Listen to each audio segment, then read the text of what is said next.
தான் தேசிகனே தயாசதகத்துல சொல்ற போது பகவானுடைய தயை என்ன பண்ணுவா, திருப்பையார் கஷேத்திரத்துல புண்ணியமுண்டு கஷேத்திரம்னு கூட வர வேண்டாம், ஏதோ இந்த ஊர்ல ஒரு கடை வச்சா வியாபாரமாகும்னு ஒரு வாழைப்பழ கடை, நேந்திரம்பழ கடை, ஒரு மரப்பாச்சி கடை வச்சிருந்தா போருமாம் தேரோடுற வீதியிலே. அவனுக்கு ஏதாவது ஒரு கஷ்டம் வந்துட்டா பகவானுடைய தயை, நம்ம ஊர்ல கடை வச்சவனுக்கு கஷ்டம் வந்திருக்கே ராமா காப்பாற்றணும்னு அழிச்சு வந்து விடுவலாம் ஆத்துக்கு. அதான் பகவானுடைய காருண்யத்துக்கு உஷத்தீன்னாள். விருஷகிரி சவிதேஷோ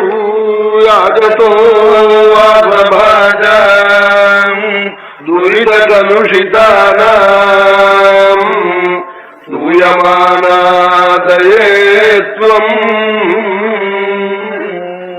திருப்பதியிலேயோ ஸ்ரீரங்கத்திலேயோ குருவாயூர்லயோ திருப்பையாற்றிலையோ வியாஜத்தோ வாசபாஜா புண்ணியக்ஷேத்திரம் தீவிரா நதி தீரம்னு வந்து வசிக்கல, ஏதோ ஒரு பட்சண கடை வச்சான், அவனுக்கு ஒரு கஷ்டம் வந்துடுது.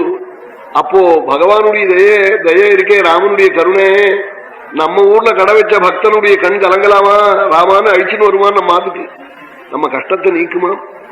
அதான் பகவானுடைய தயவுக்கும் மனுஷனுடைய தயவுக்கும் உள்ள வித்தியாசம். மனுஷனிடத்துல போய் வாசல்ல போய் நின்று கத்தி குழஞ்சு கிழஞ்சு கைய கூப்பி எல்லாம் பண்ணினா அவனுக்கு தய வரும். சுவாமிக்கு அப்படி இல்லை, நாம் கை கூப்ப வேண்டியதில்லை. வியாஜத்தோ வாசபாஜா